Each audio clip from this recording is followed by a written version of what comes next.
Come to peace with yourself. Come to peace with yourself. The Lotus Sutra, a sacred text, has a passage in it where it says, keep your mind alive and free without abiding in anywhere or anything. There comes a moment in a person's life where the unknown forces, the unknown, becomes more than they know.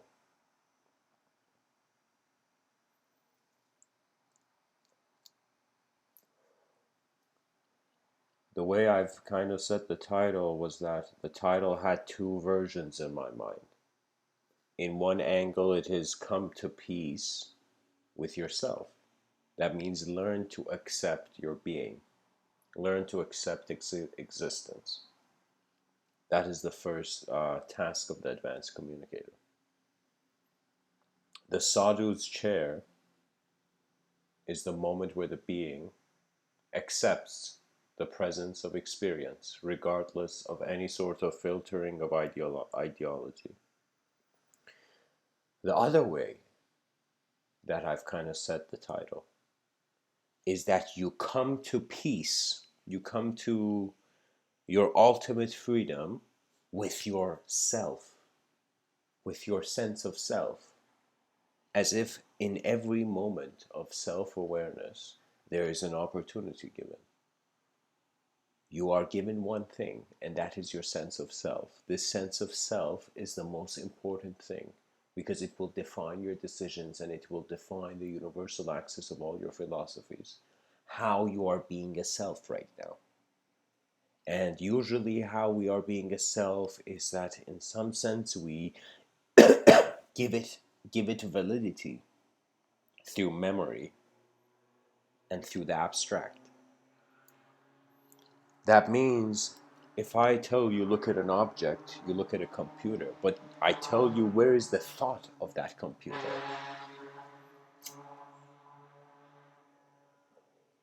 You will wonder about how your mind is being driven. For me, I did not seek peace. I did not seek peace. Peace wasn't important because everything seemed temporary. So I felt that even if I attained some sort of peace, it will be temporary. What became fascinating for me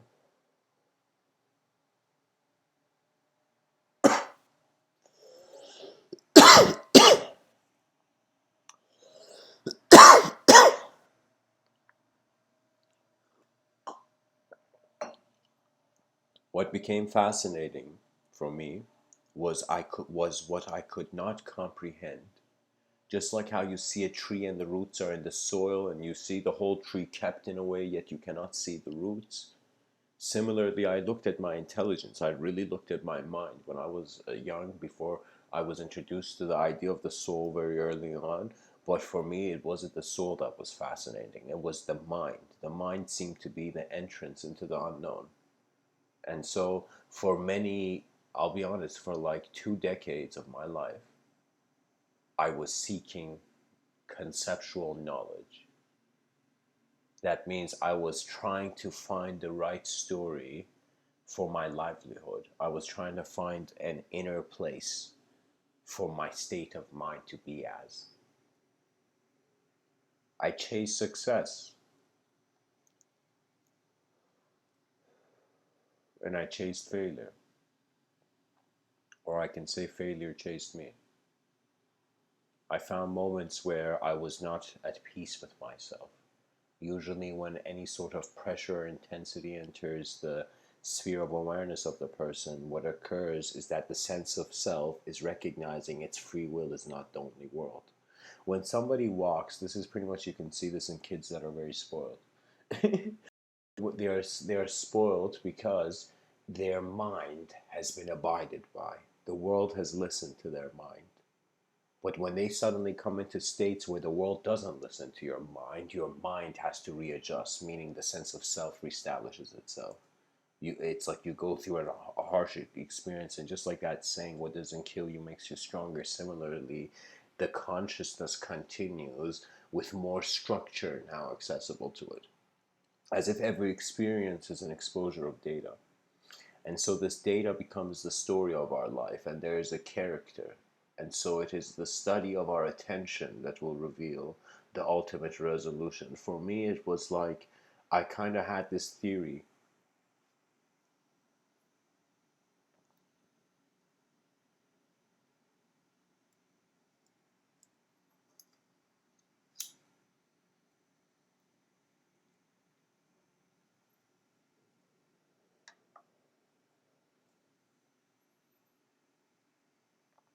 I think there's a problem with the internet right now. Okay, it's back.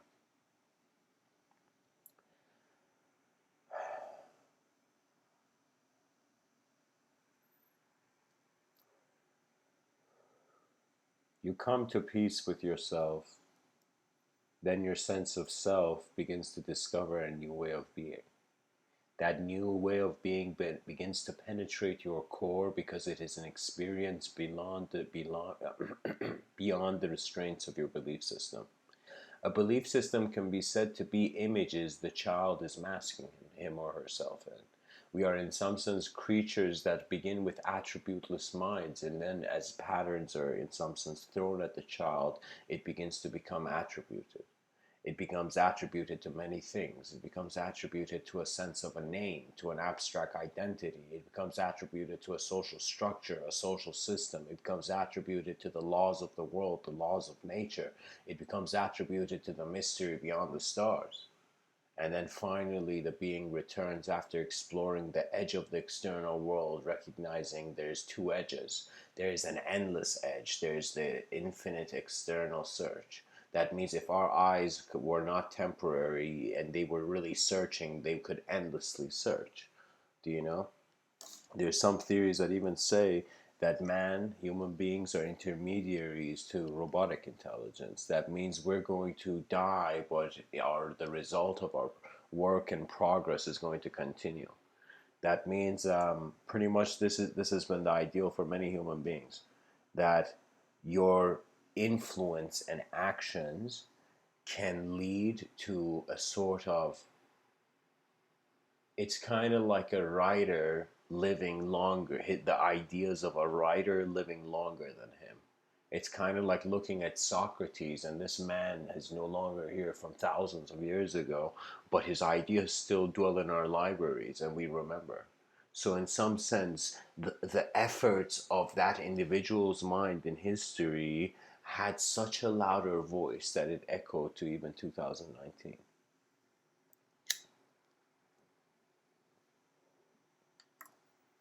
The sadhu is another word, another term for some. You can say a truth seeker, somebody who is seeking the ultimate. That means any moment you seek the ultimate state of a certain phenomena, you are in some sense a sadhu. Because in some sense, any effort towards the ultimate from the mind is the mind. So it doesn't matter if you, this is why back in the day there were so many ways of getting enlightened, because it was a sort of recognition of the texture of reality beyond the linguistic imagination. It was a kind of coming down to earth before you were trying to get it to heaven.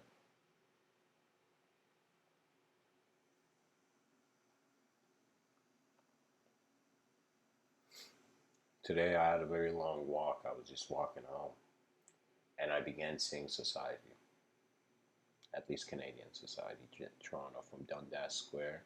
And believe it or not, I was in Dundas Square today. It was the Raptors parade in 2019, and I was in a building there, and the building went on lockdown, and there was a gunshot, and people were running in the streets of Dundas Square. I was in a building. I couldn't leave. I couldn't, in some sense, I could leave the building, but I couldn't re-enter it.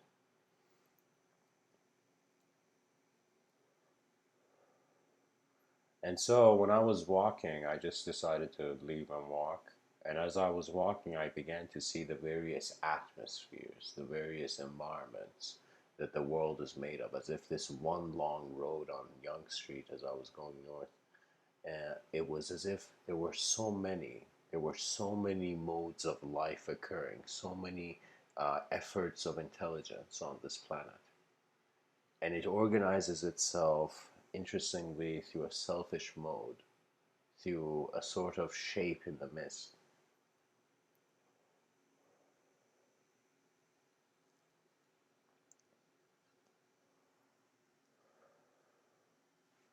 The Sadhu's chair is a sort of surrendering of the past and the sacrifice of the future into just the purity of your present moment. Pretty much any sort of spiritual practice is taking your attention less away from being an ideological creature and more towards being an experiential creature. As an experiential creature, you will discover yourself as rhythms of your universal sector rather than just a sort of shaped personality or a snapshot photo behind your eyes of you. You're not your thoughts, you're not your emotions, you are the whole moment.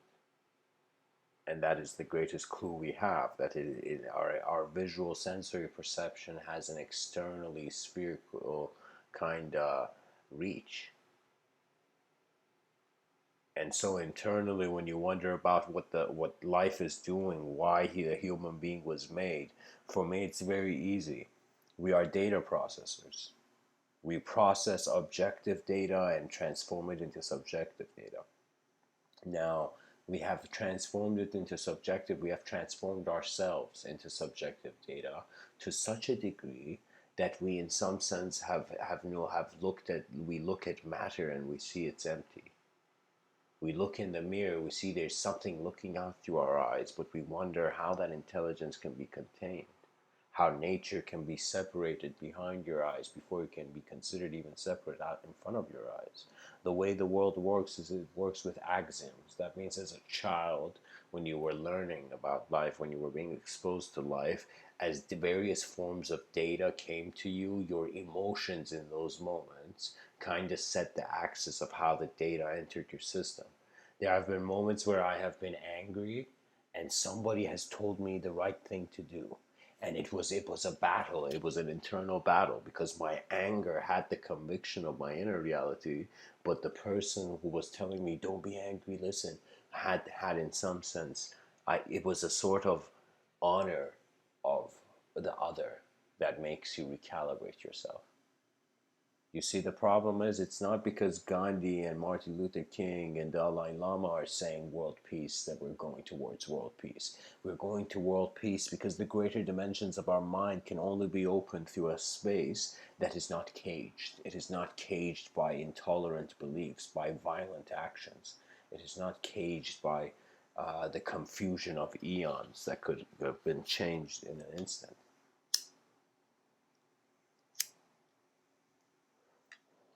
Come to peace with yourself. Understand the self is as changing as the universe is. That's what makes you natural. Without change, there is no nature. So to come peace with yourself, and we're considering the human being to be a natural being, means you have to learn to accept change. You don't have to try to constantly recreate the past or try to find a hidden future of luxury. The world works in a sort of wakefulness. We wake up to the world. We go back to sleep. I don't believe, in some sense, I was telling somebody, if you're too afraid of the idea of death before you can actually confront it, don't think of death. Think of as if waking up and sleeping. And so the most fascinating thing about this, the intelligence of the Homo sapien, is that our dreams are a sort of mental wakefulness, as if I have woken up from days where I've remembered dreams where in those dreams I could consciously move, and it shocked me. I woke up that morning with a sort of existential chaos evoked in my ordered mind, because I began to see that in dreams, in when I sleep, when the body is asleep, but the person is dreaming and he can move in that dream. It means the mind is more advanced than the body. It has already replicated it. for as itself. It is our minds that become body. It is not bodies that lead to minds. Because the mind at its purest form is a sort of non-dual collective field. So I'm saying, look at how hilarious. There's a reason why neurologists, many neurologists, they cannot comprehend the full workings of the human mind. And let me tell you why. In some sense, it's trying to push a building, because there's an impossibility to it due to the colossal change in human intelligence as it rhymes or rides or aligns. It aligns with universal flows. When you align with these universal flows, you gain courage. You don't gain a courage of ignorance. You get a courage that you have seen life, and the non-lying self is at work. When you, it's like, you know how they say runners, marathon runners, there's like a runner's high. That means they run to such a point where they get tired, but then as they continue, suddenly they get momentum, as if the body wakes up to a new capacity.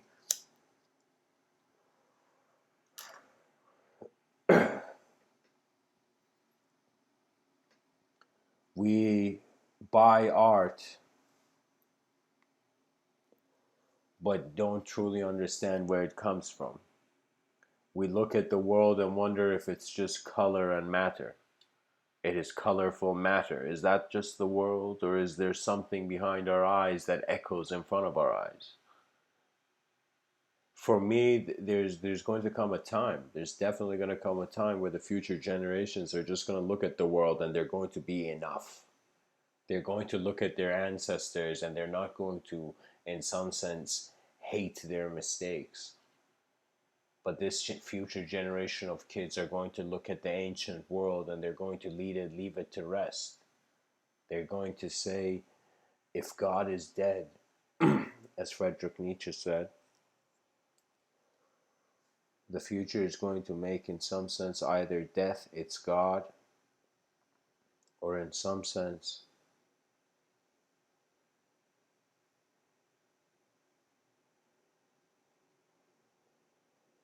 nature is the only truth. Honestly, there is a sort of intelligence system, just like how your body, whenever you get a bruise or something, it sells white blood cells to kind of combat the, bacterial forces or whatever. So when we have something like this going on, similarly, when I sometimes wonder what karma is, it is a sort of a live universe abiding by the disharmony. It's very strange. Honestly, it's very strange because we are so bought into the normal idea of society that no child ever questions it because they're all trying to fit in. Any child that has the poster of another person in his room does not have time to look at his mind. Most people forget the creative spirit. They forget that they were born, they were creative. The creative urge is within all beings. Just find opportunities in worlds that have no bridges yet and build those bridges.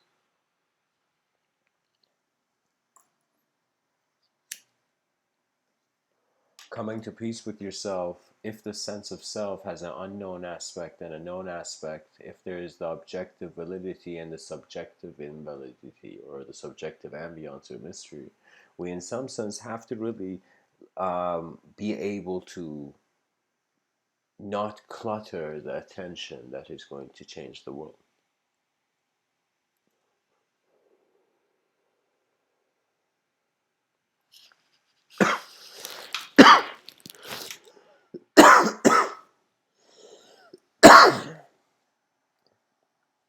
One thing that I feel like every human being will value is pretty much advancing a collective system.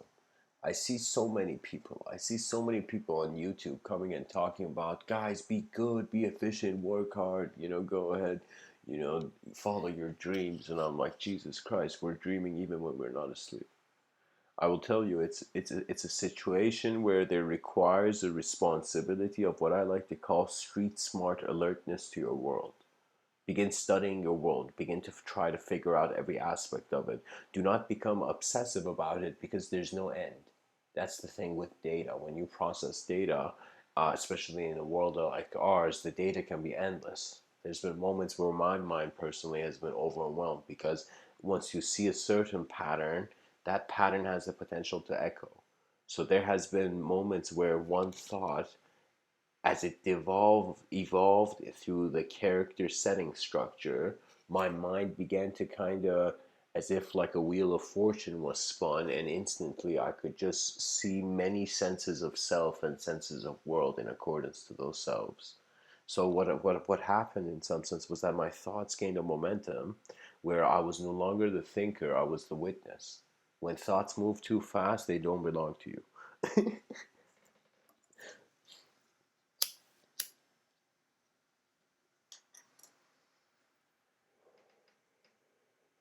As my thoughts kind of went towards, as they went through a higher speed, they eventually turned into geometry. So what I'm telling you is the sequential objectification of various images in our abstraction. So what I'm saying is that, ladies and gentlemen, your imagination is an unknown nation of images that is kind of floating in this awareness that is here. And every thought that we have has a design, has an accordance. That's why I can say the thought, but the thought is not physically in this room, and it seems to be in the mystery, in the abyss behind my eyes. So you see, this is the power of speech. It is the effort of the inner towards the outer, and your ears are the effort of the outer towards the inner. And as you begin working with these two relationships, you require it in society. You know, there's an ancient Sufi dervish saying, which is awesome. And this Sufi dervish saying on enlightenment is that the true enlightened man is not the man who's enlightened in a cave in the mountains, which is quiet and peaceful. It is the man who is enlightened in the busy market. And back in the day in ancient dervish culture, enlightenment was the pearl. So pretty much the sentence was something like, the man who has the pearl in the busy market, his eyes are open, his eyes are open, his eyes are open. It was the notion of the ultimate ability that the inner reality had become unconditional to the endless suffering of the various conditions of life that the attention would go through. As your attention, in some sense, tunnels through space, time, matter, whatever classification you like, as we move through the dimensions of our own conception or the common conception, we eventually come towards the uncommon. When the unknown occurs, something unique happens. For most people, if I tell you what the unknown is, it is a blank darkness. It is something that has not been seen. It is like dark matter and dark energy. It is there, yet it cannot be seen, as if there is a shadow upon the universe, and this shadow denies us the validity. Our eyes cannot see beyond that range. And so we have created technologies to stretch our eyes, yet we wonder if we're going to be the same. That means sometimes what you see can change you to such an incredible amount. I've had moments where I've believed I was in the best society ever, then I saw something and I collapsed. I internally collapsed, as if that every moment in my childhood I felt like life was good, life was good. There was a sort of chaos wreaking everywhere around where the order could not see. And so that is the situation of the world. On some level, we must protect the order, we must protect the higher classes, because the higher classes will become, in some sense, the atmospheres where the clarity of mind is fueled. If you notice, it is the wealthy that run the world. And it is okay. What is not okay is the lack of human integration, because we're not just 8 billion bodies, we're 8 billion minds. We are 8 billion ways of looking at the unknown, and hence our knowledge is vast as a species. And imagine once we get into rhythms, when you look at like birds, when you look at fish, like you see all these animals, even lions, running like the pride of lions, or like wolves, you begin to see animals, alongside other animals, they work with rhythms. They work with cycles. They work with a certain alignment and allegiance to the collective of their existence.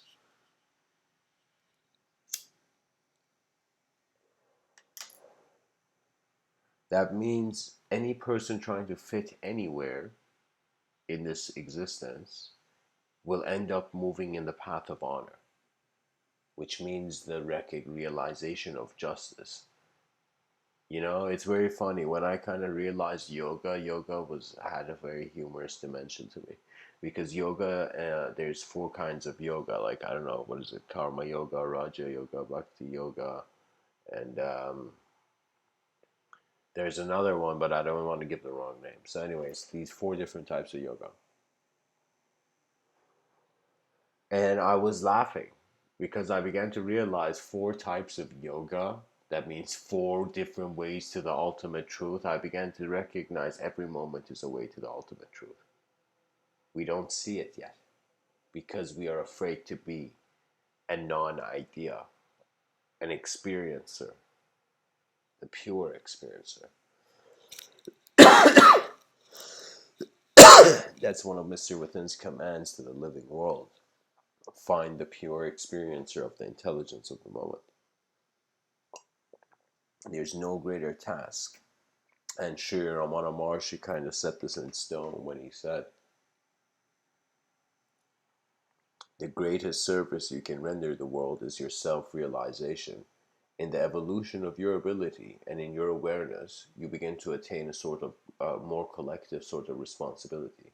This responsibility eventually takes your mind towards a universal presence, so you become like this individual personality, but in the presence of a universe. Okay, as you have always been. Now, this, your relationship as an intelligent moment of being has been that you're just this certain shape, this certain form going about through the day. Okay, but I'm telling you, just think of it this way: this sense of self we have is this fascinating relationship based on how much mind can keep itself static and how much the body can keep itself static. What that means is your body is changing as you grow up, and so are your thoughts, and so is your attention. So, how are you ever the same person? And what is this awareness that remembers every candle you have blown and every birthday that you have been a different age? If we consider, if we give the color of our mind based on our body, we limit the unknown. We disrespect the unknown. And this is why kind of, I don't know, what was it in those Greek movies you saw, like kind of Zeus kind of smite Hercules when he took the like wrong step, kind of like a father telling his son, "Hey son, open your eyes." One of those kind of moments. Because I think the highest human value in every being on this planet has on some level known this. It is clarity. It is clarity is the most beautiful word in some sense. By the way, I'm a firm believer that words open up worlds because the symbol is a sort of activation and evocation of the image. That means if I tell you, think of the sunbeam going through the clouds,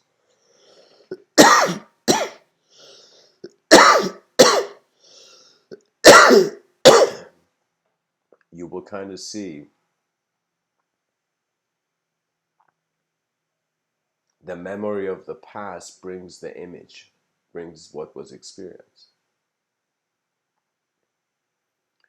True yoga, to be honest, true yoga, it is a sort of following of this intuitive guidance as the unknown moment. So it's like that the lessons that sort of intuition takes you is in a sort of recognition of how the moment is being a simultaneous phenomena of self creation and world creation.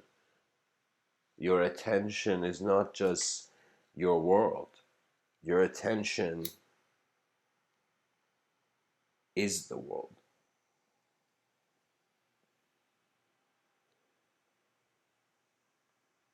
Or let me say it like this: your attention is the presence of existence. It's an instant access to how intelligence is manifest.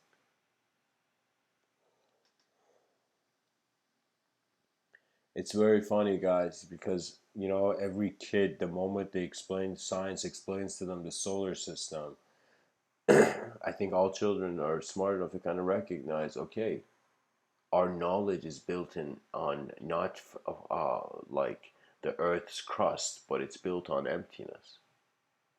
Emptiness surpasses creation, and emptiness is something that must be acknowledged.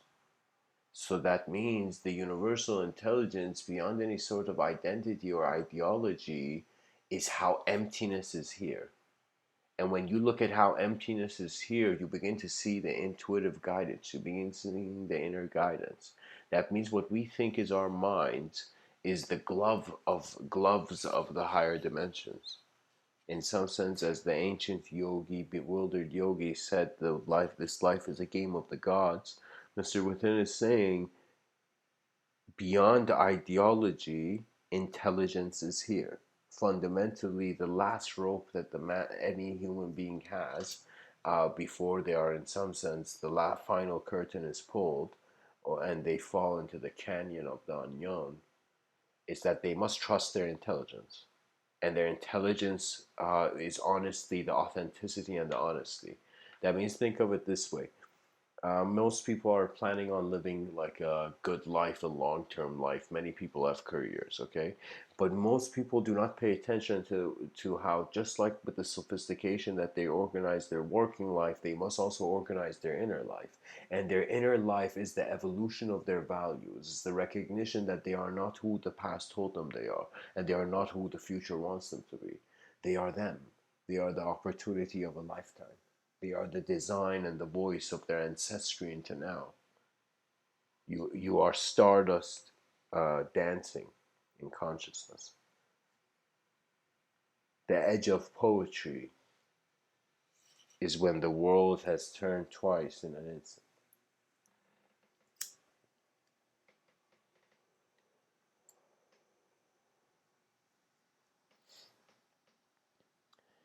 You kinda, in ancient yoga, there was this mindset. Um, I remember coming across it, and it was very interesting. It was this notion of, especially in Bhakti yoga. Bhakti yoga means the yoga of devotion. So pretty much there were a lot of people on this planet who they just loved life and they became enlightened, pretty much. You know, that's pretty much how it is. You know, it was the path of surrendering the inefficient to the ultimate efficiency, to the trust of the ultimate efficiency. It's like the same trust of the ultimate efficiency that Rocky had when he was like punched out, and then he was like, okay, let me just go punch this guy one more time.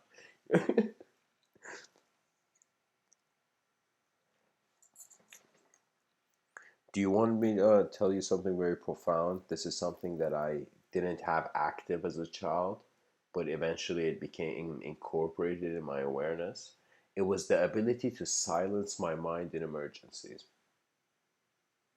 And how I silence my mind with my emergencies by being aware of the sort of patterns my subconscious reflects throughout the day. To be honest, I went from a day where I remember it was until the year 2011, stretching to 2013. In those years, I transformed from a sort of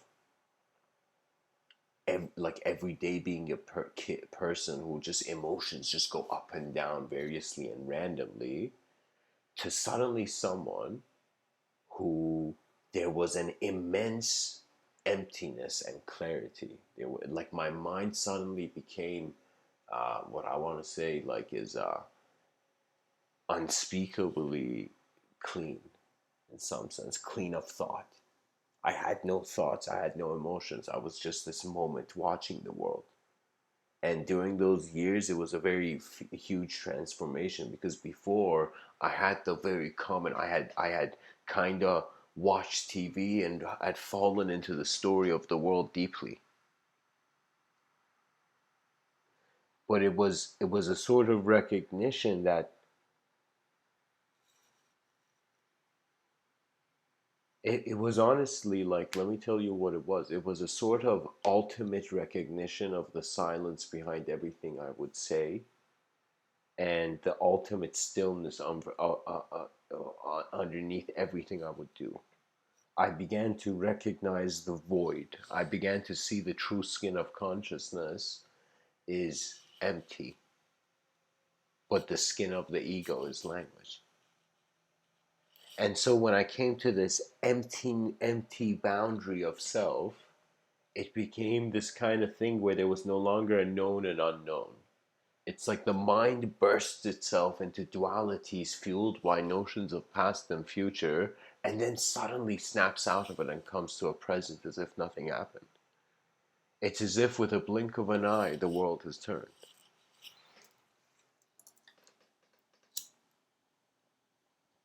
For me, I don't know how modern society is ever going to care. I feel the voice of our ancestors were going to be lost too easily. I feel there were efforts made of wisdom and efforts of mind, as if they should teach Carl Jung to children at any age. They should begin telling them not to fear their imagination, not to listen to the mechanisms of society too much. Respect society, live for it properly, but do not let a machine shape you. Because we are creatures that are not made for repetition. Too much repetition becomes torture. And so you have to be very careful that if you have a repetitive job, you have to innovate. That means you have to stop seeing, like, as if the Zen master said this kind of wisdom, as if when you're washing a plate, imagine it's all just one plate.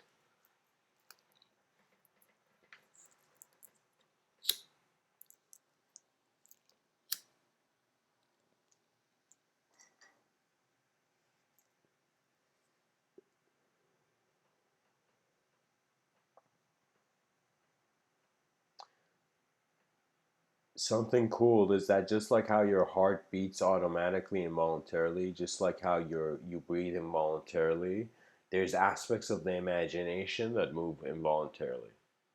And once you come to realize it, you see your subconscious is bowing to your attention. The unconscious, if you consciously seek for it, will become a mirror. But it's as if like you stop seeking anything and life moves you, and then it is revealed how the nature comes across, how the truth of the moment is beyond any temporary story.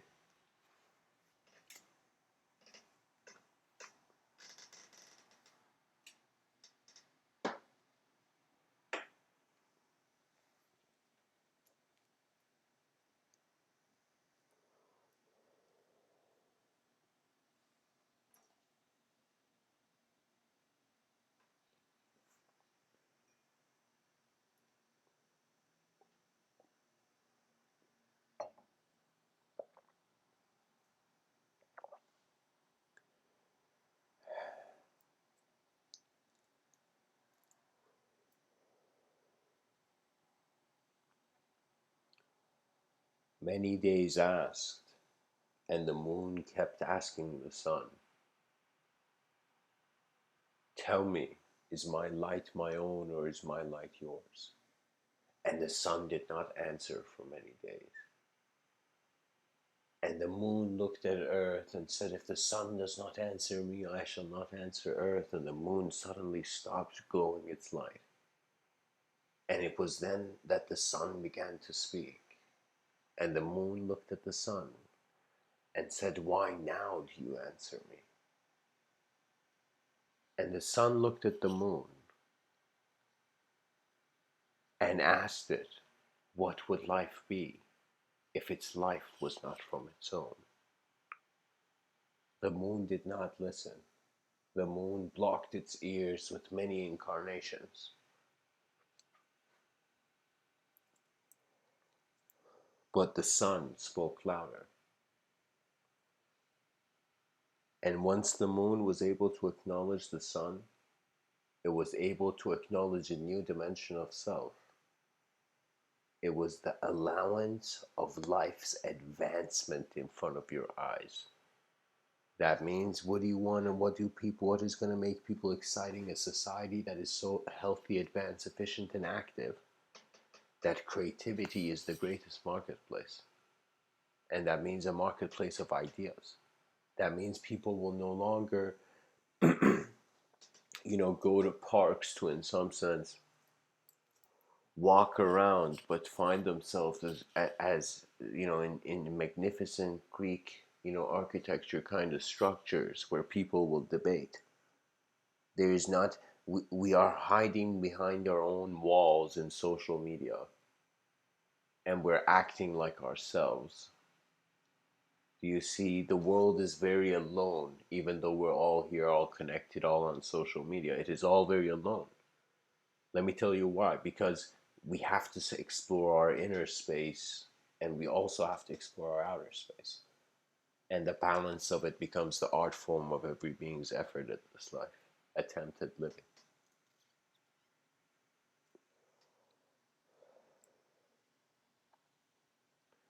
And trust me, there's always patterns. Just sit somewhere peacefully, breathe for a couple moments without thought. Just breathe, listen to your breath, and then find a moment when you just trust all phenomena that occurs in the mind. This is a sort of, you can say, advanced meditation technique where you don't try to not have thoughts. You try to watch your thoughts. And when you watch your thoughts, you begin to see your voice. You begin to see the movement of language and image. And you do not try to stop it, but you observe it. You become a scientist of your own abstraction.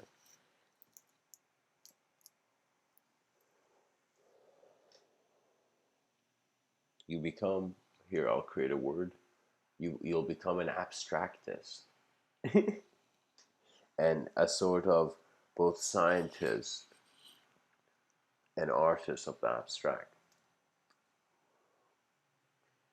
Because Leonardo da Vinci has this quote, he says, to develop a complete mind, study the science of art, study the art of science, learn to see, realize how everything connects to everything else. That means once you truly study one branch of knowledge, you will see the whole thing. Once you study any field very deeply, you will come towards the global relationship, then the universal relationship. And then you'll begin to see why the fantasies of galaxies is required. And you begin to see why Star Wars made so much money.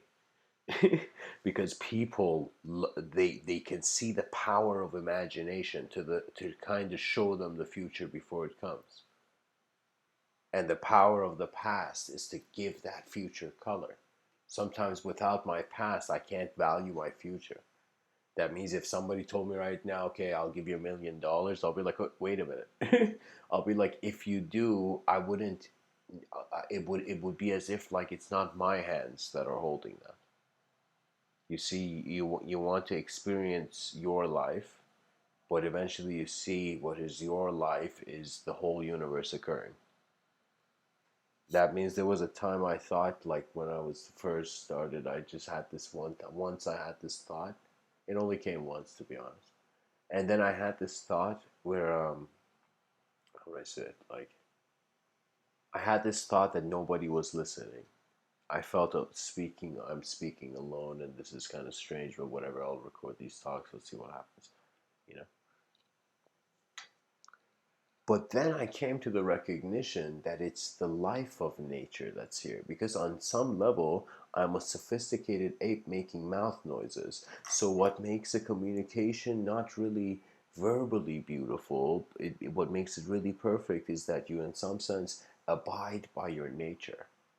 You learn from the depth of your own vision. You do not banish the dimensions, the multidimensional structure to existence because you are convinced by one dimension. A belief is a lack of effort to see beyond a certain image. It's laziness. Lazy people believe stuff. Explorers of utter clarity don't have time because they don't have time to consider time. They are exploring. They are allowing the unknown to reshape knowledge rather than previous knowledge try to justify previous knowledge. Like it's no, education is a joke because it has forgotten that it is the new ideas that must evolve it. That means imagine if the whole species was inefficient, it doesn't matter who says they're victorious. When the whole world is kind of falling apart, it doesn't matter who thinks they're the best or the worst. Guilt will die at the end of the world. And so it's very fascinating for me.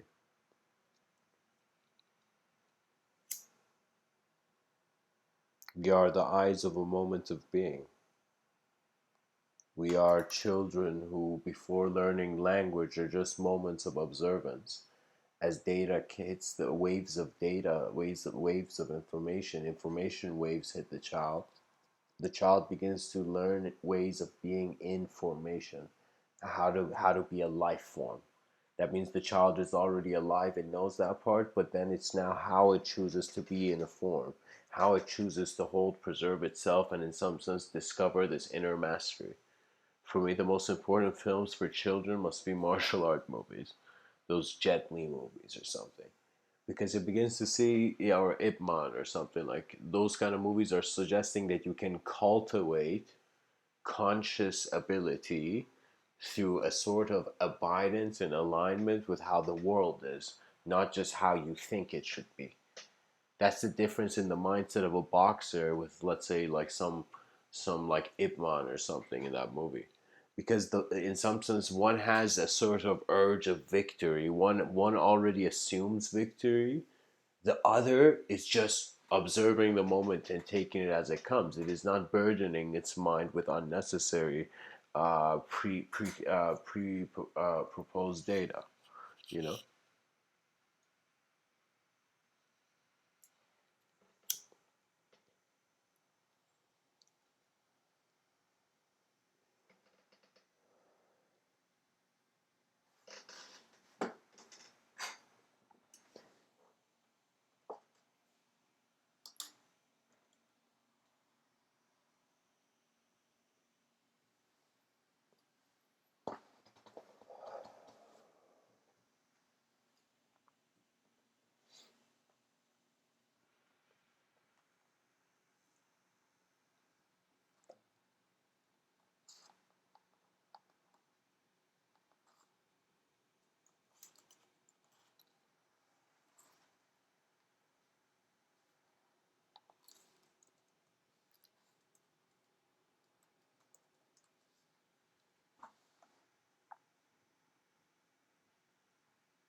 I want to read a quote from a man named Papaji.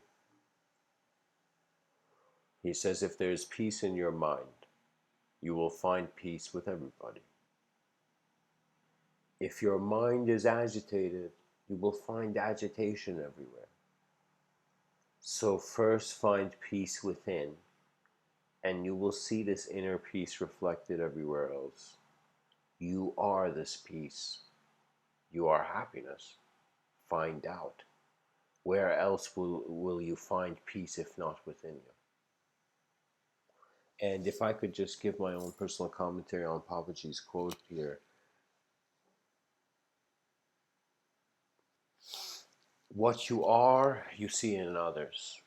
If there's a sort of peaceful, masterful kind of sense of self, then you will see others as not just competition. You see them as other masters awaiting, that the world awaits to see their art. You walk with masters rather than be fools at war. So, in some sense, I find that he says, if there's peace in your mind, you will find peace with everybody. If you are honest, you will find an honest reality. So, if you're peaceful, you will find peace. Your attention is on peace. Then Papaji says, if your mind is agitated, you will find agitation everywhere. What does that mean? That means this is kind of saying, like, when a person gets angry, they're so convinced by only what they see, that it doesn't matter who they look at, they're angry. Like they're so angry, it doesn't matter where their attention is steered. They're in a blind rage, as they say. Anger is a sort of mental blindness, because it makes you not aware of the other. It makes you forget the value behind other people's eyes, and then violence is suddenly allowed. So then he says, so first find peace within, and you will see this inner peace reflected everywhere else. So how can you find peace within, guys? let's say this is the next level mystical Rubik's Cube kind of we found in this moment. Let's see how we can reveal this treasure of wisdom. It says, first find peace within, and you will see this inner peace reflected everywhere else. Yeah, you will. I know how this is because the inner is the external is originating from the internal. So pretty much what you see is the world outside with your eyes is actually how light has entered your eye, and in some sense the brain has processed it. So it is the processing of the brain which is the external simulation, sensory simulation. This is why the brain is found to be in an unknown place. This is the great mystery of consciousness. Are we the thought of God, or is God the thought of us?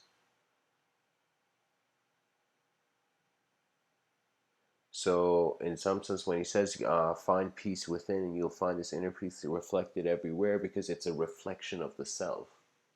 Once you really understand how your mind is being your world, you just access your intelligence, your real intelligence. Your soul begins to suddenly realize it's alive.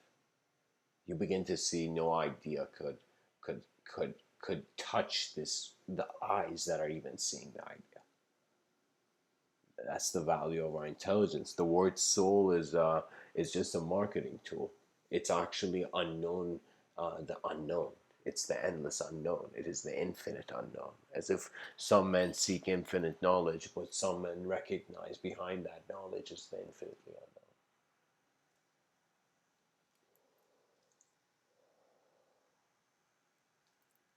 He says, you are this peace. That means you're looking for something, you're looking for God, and you suddenly realize you are being all of it. And he says the peace you see in the world suddenly is you. It is the peace of your mind. It is how the pieces of your mind are being the moment. And then he says your happiness, find out. And he's giving you even a quest in this quote, Papaji. Papaji is saying, like, after you have found peace, then wonder about truth. Honestly, it's pretty much like this. We are hungry creatures, guys, as the species is hungry. You're hungry not just for food, you're hungry for stuff, for value, for attention, for da da da da da, the list goes on. But once these thirsts are satisfied, after you have eaten stuff, you will then look at this life and you'll be like, what's left after I've satisfied all these urges and desires? Is that you see the truth is left. The pure data of the world is left. As if you pay attention, we cannot see the center of the earth, but we know it's there. We cannot see the center of our thoughts, but we know it's there. We cannot see the center of our mind, but we know it's there. And it is the present moment which has been the grand opening. It has been the grand celebration. Because in Maulana Rumi, this poet, here, I'll Google it. Um,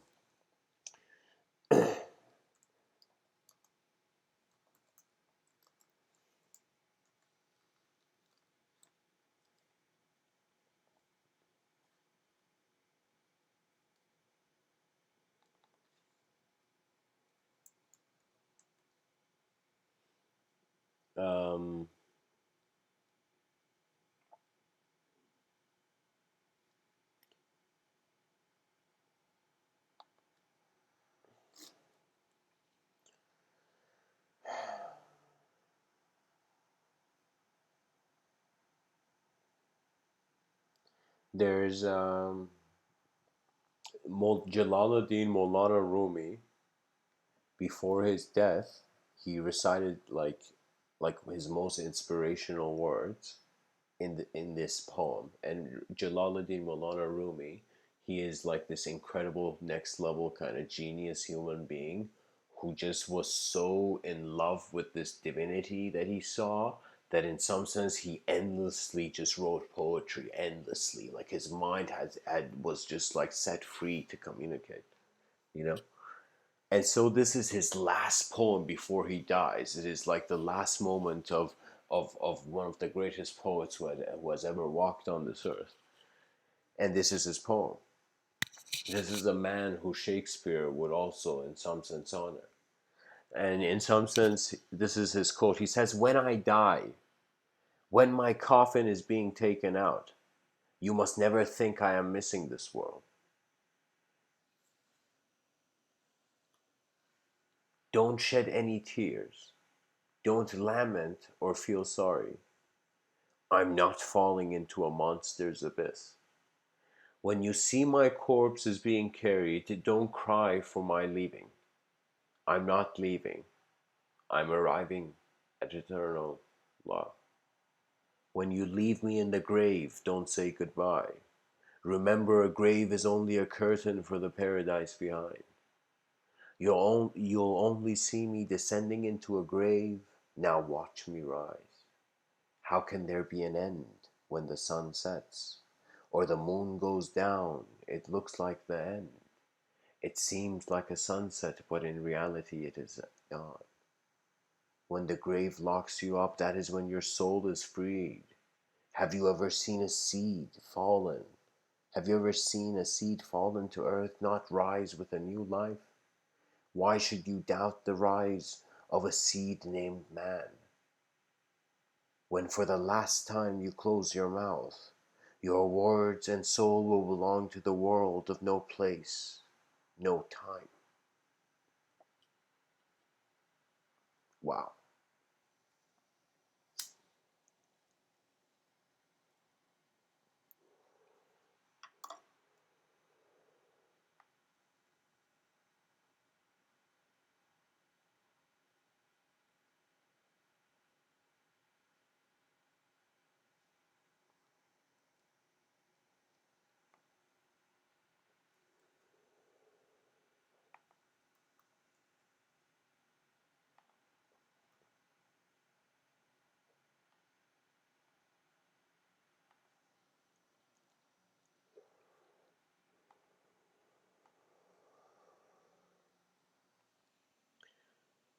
This man obviously was not afraid of time. You know, that means you can never buy Jalaluddin Maulana Rumi a watch as a gift, you know. So, guys, the implication of these ideas that I'm saying that our imagination is like virtual realities that we can safely navigate into various modes of thought. And when we learn to abide by it, when we recognize that it's as if a person, all those people who feel they're not creative, let me tell you the wrong story you're feeding yourself. Creativity occurs when the creative moment is fully valued. That means you're not doing it for anyone or anything. You're allowing the moment to happen, to go forth. You're allowing your creative exploration to occur. Without the spirit of exploration, no invention can be found. Even Socrates, Plato, Aristotle, Friedrich Nietzsche, so many people in history, they were in some sense aware of what was called the logos, the inner guiding voice. That voice that endlessly is the fuel of your imagination through language.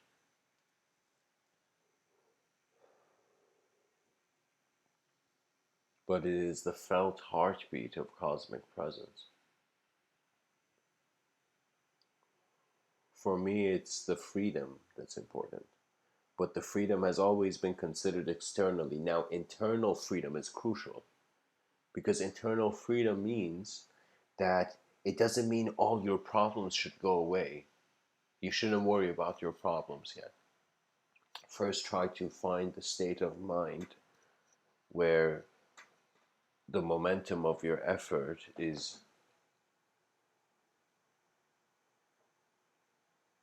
the gift of a rebuilt paradise. So, what I'm trying to tell you is that ideology rules the world. We're in the era of ideal worship. We're at a war with language. So, what I mean is that sometimes when language is imposed on me, I feel like a giant has stepped in front of me. And it's as if the true view of my inner reality has to now confront playing a role in the social reality. And it was one of those moments where I have kind of trusted the unknown too many times. It was kind of a foolish thing, but at the overall, it was a long, well, good for the long term. And what I mean by that is that I followed this logos, this inner guiding voice, or as Socrates would call it, the inner oracle. And I came to a place where no longer voices were important. No longer separate creatures were important as separate creatures. For me, the sort of mythic the iridescence of mythology, like that sort of profoundness of the ultimate archetype or ideal of some trait of our awareness. How can I say it?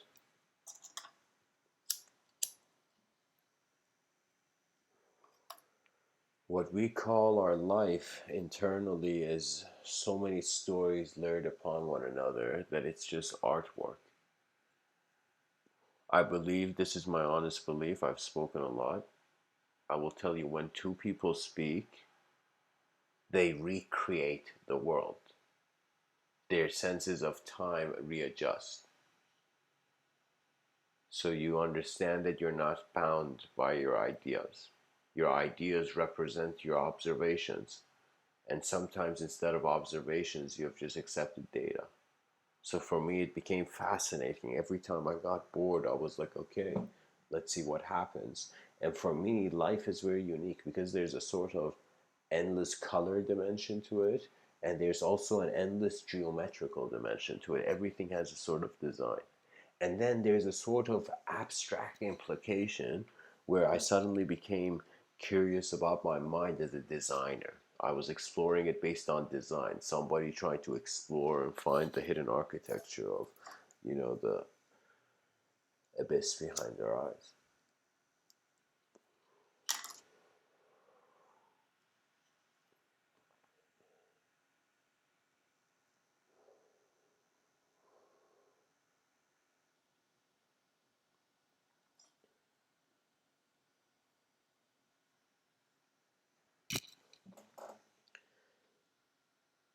And it's kind of like this thing, guys, I'll tell you. The problem with social media is that it doesn't think long term because the economy doesn't allow it to do so. And we begin to see the way that the resources of the world are being handled.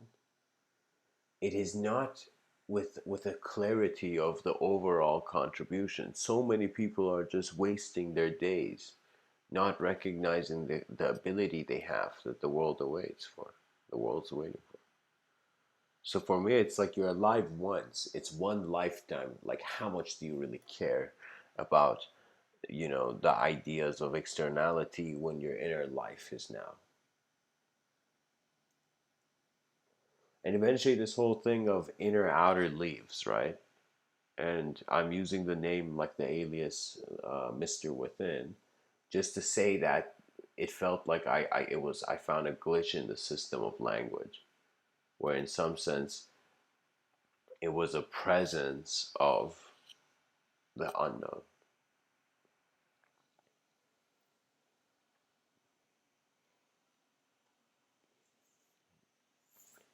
Society is, let's say, built by minds, and as minds build society, new minds enter that society and are built as well. So in some sense, we're all working on the science project, and some people have efficient efforts in it, and some people have inefficient efforts.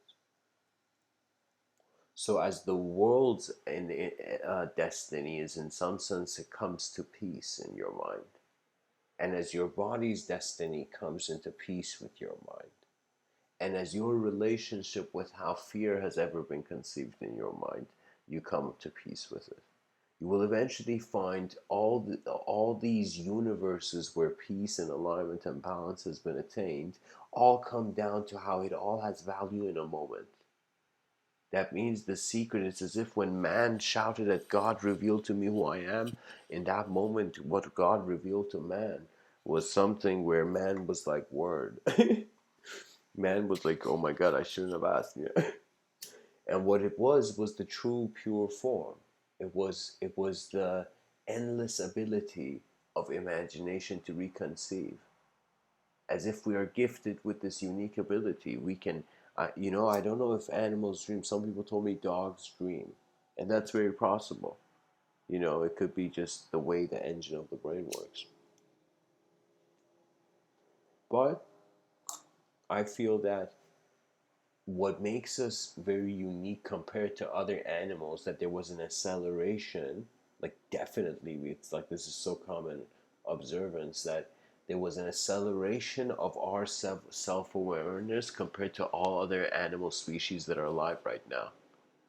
We attained a way of being aware of ourselves. It was like a faster speed of evolution compared to all the animals. So now we're like, holy shit, we're like aliens to all these lesser animals, you know? And we have started from violence. It's like the Greeks kind of got evolution right, from chaos into order. The world originated from chaos and is going towards order. And it's one of these things where we see the savageness of our species, the violence, the unnecessary savageness, as if like people didn't know how to properly value or release their inner realities. So in some sense, they would be savage and chaotic, as if emotions were being discovered for the first time. So the most violent acts were being done by rage. There's this very nice Zen story. It's about a warlord, and evidently, what happens, and this is a Zen story I read online. What happens is this warlord suddenly decides back in the day, he just looks at all these monks, these peaceful Zen monks meditating, and he suddenly decides to kill them all. And guys, I'm going to animate this story a bit to kind of give it more depth, actually.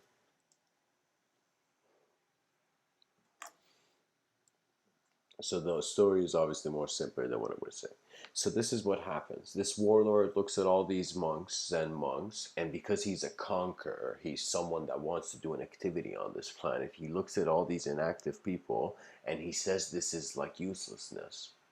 And he decides to kill all the monks. And suddenly the monks are all Zen and peaceful something, until suddenly soldiers keep coming to them and killing them.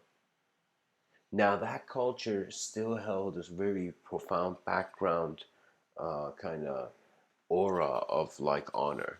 So eventually, the warlord came to a town, and as the monks saw like these savage warlords, kind of men, kind of killing them, they ran towards the mountain. All, especially the young monks, ran first because they thought they were smarter, and so they ran first. They hid away from their monastery, they left their shrines, they left where their truth was being paid attention to. They left their truth pretty much because of fear. And suddenly there was this one old monk who hadn't. Okay. And so in that moment, suddenly the general comes to the warlord, and the warlord feels something off, and he suddenly looks, and the general's there, and the general says, "Sir, you need to see this." And the warlord goes. And the warlord suddenly sees the Zen monk sitting, and there's soldiers beside him, and the Zen monk is just smiling and just watching. And this warlord, the moment he goes there, he feels like he's seeing filth. He's seeing inactive, arrogantly, socially filth, you know? Like a communist would see like a Zen monk as filth, maybe, I don't know. But like I'm telling you, um, in that moment, the warlord shouts. He just shouts at the monk and he says, "Monk, come here." And everybody, all his men, are just listening. And his general's right there listening. And the warlord walks up also to the monk, and suddenly his hand finds the grip of his sword. And he's holding the grip of his sword like as if it's like this Harley Davidson motorcycle at max speed, like the guy's pushing it. He's holding the grip of his sword so intensely with rage, as if he's about to use it. And he suddenly comes to this monk and he says, "Monk, do you know who I am? And the monk is just silent watching. He says, do you know who I am? I can have my sword in your stomach in an instant. And there's this utter silence, this intensity. And his grip is still firm, and he's looking at this monk. And the monk suddenly looks at him, and he's smiling. And his smile is chaotic to this warlord's mind. And the monk is smiling, and he says, do you know who I am? I can have your sword in my stomach in an instant. And that's kind of like an eternal vision scolding a temporary power. Do you know? It's one of those things.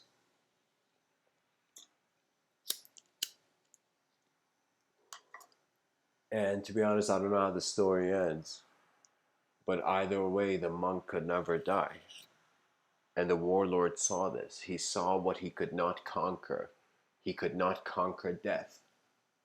But the Zen monk in his inactivity perhaps had understood, had found a way that attention had revealed the world where the inner reality was so aligned with the outer, where there was no longer resistance. All the wars of the mind had stopped. Clarity had opened up. The lotus of the third eye was in some sense how awareness was beyond space and time.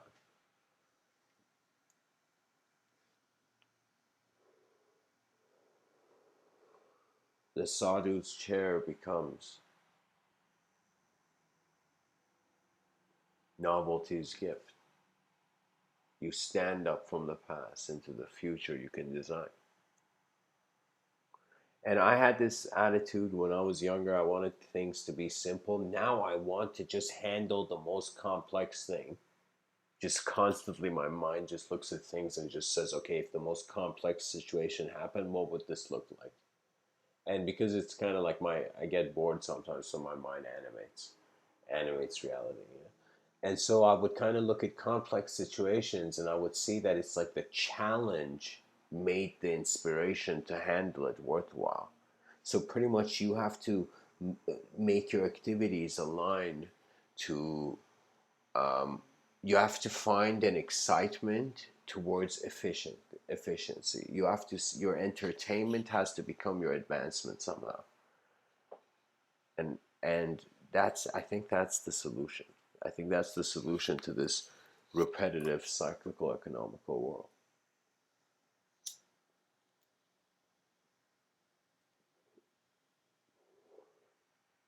It's as if the cycles in economy, the times of depression, is kind of like seasons changing. Our abstract way of handling currency reflects this change of seasons. It's cyclical. That means one's value of self is always cyclically changing and new. This is why there's a good argument for that time travel is not possible. Because the moment you enter, like you're no longer in the past, you never are a new self, never having that past. That's the meaning of evolution. You can't hold on to what you are because you're being what you're becoming.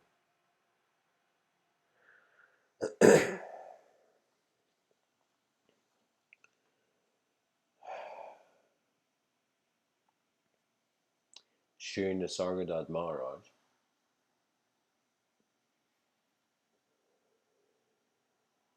he says, when I see that I'm nothing, that is wisdom. When I see that I am everything, that is love. And in between, my mind moves.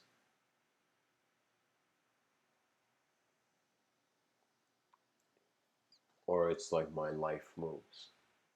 And so that's the fascinating thing. And so if I was to kind of like, there's the reason I shared this quote, because how can I tell you, it's like when you see emptiness, you're pretty much like, that's the background of depression. It is an inevitable failure that's closing in. That's pretty much why you get depressed, because your mind simulates that kind of subjective approach.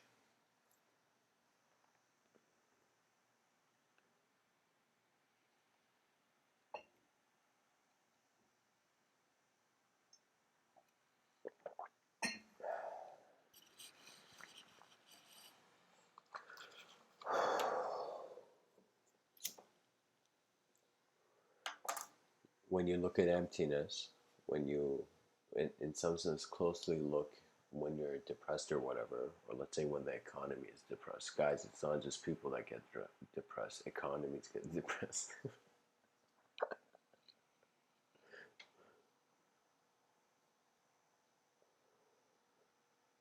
Depression is taking your attention towards emptiness, but in an egoic, destructive way.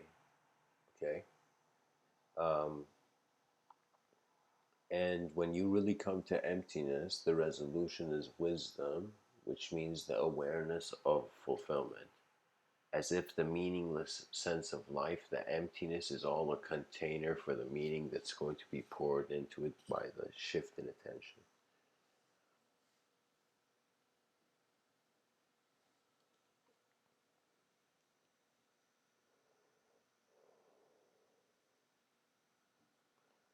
When he says, when I see I'm when I see that I'm everything, that is love, he means when he understands, like as the ancient Vedic saying was, Satchit Ananda, conscious existence is bliss.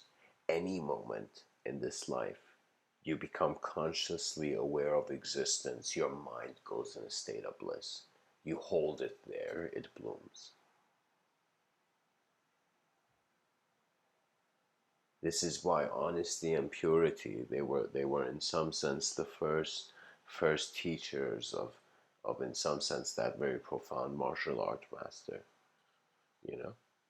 Because he understood that he has to be pure in his art form, because the art form is how the unknown reveals human's ability constantly as he's challenged. And he can choose to go into an animalistic mode, or he can choose to be the spirit in the machine.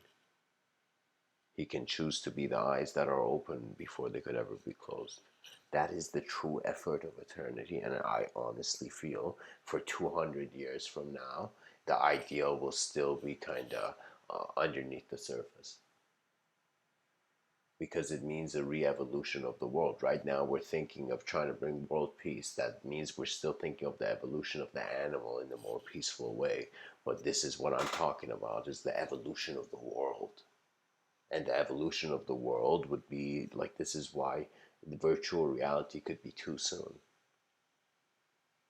Because what can an individual do in a simulation? If the simulation is hollow, it would never existed. If the simulation is the truth, then life is a sort of broken truth.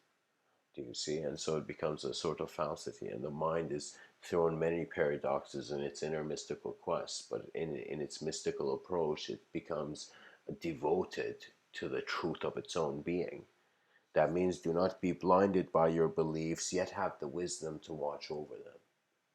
Watch how, like Aristotle has this amazing quote where I share with everybody, because it says, he says, it is the sign of an educated mind to entertain an idea without accepting it. What does that mean? That means as ideas approach you, as waves of data hit you, do not accept them, entertain them, discover the nature of your world, then evolve, then advance.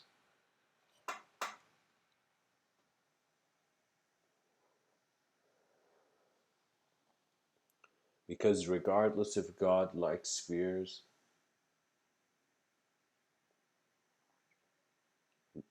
it's as if the light of the sun entering our eyes is a line from one giant orb to a small orb.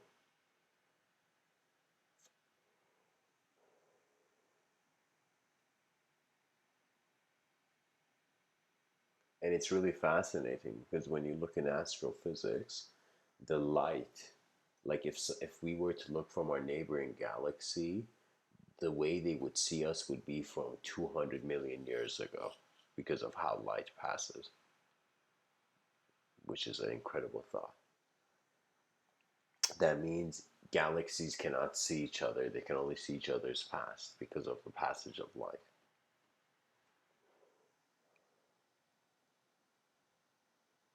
Of course, time is very malleable in unknown territory. Any concept taken into an unknown context must either adjust, change, or just stand before it is superior than the concept.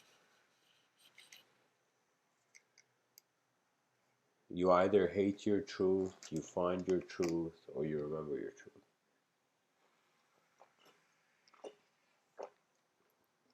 This is me kind of saying the same thing as, like, what was it? I forget the man's name, but he said something like, some are born great, some achieve greatness, some have greatness thrust upon them. So, what that means is some people are in important positions, some people are born important, some people achieve it, and some people are given it.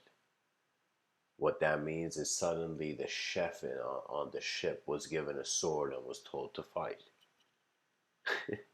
Greatness was thrust upon him. So, anyways, guys, thanks for listening. Um, this is a live stream, so if you have any notes or any interesting ideas that you want to share, now's a good time. I'll be around just for like a few minutes.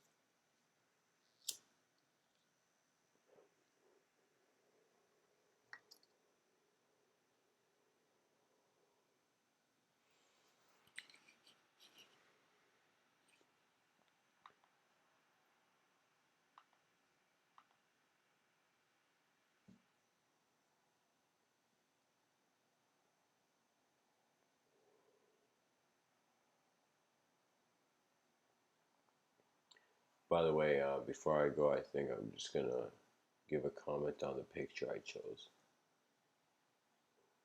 I kind of chose this picture because I was looking at it and I was like, how would the psychology of the beings be? And you kind of see the man standing on the ship. He does not fear flight. You see the children there inside. They're kind of holding it tightly, kind of not afraid of heights, but yet not there to be able to go on the ship. You know. And maybe we can even create the story like that's the younger or that's the oldest brother that's going on with the father for the first time.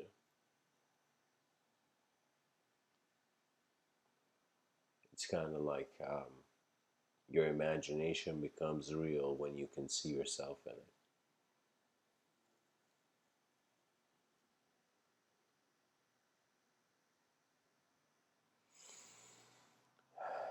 Thanks for tuning in, guys. Much blessings and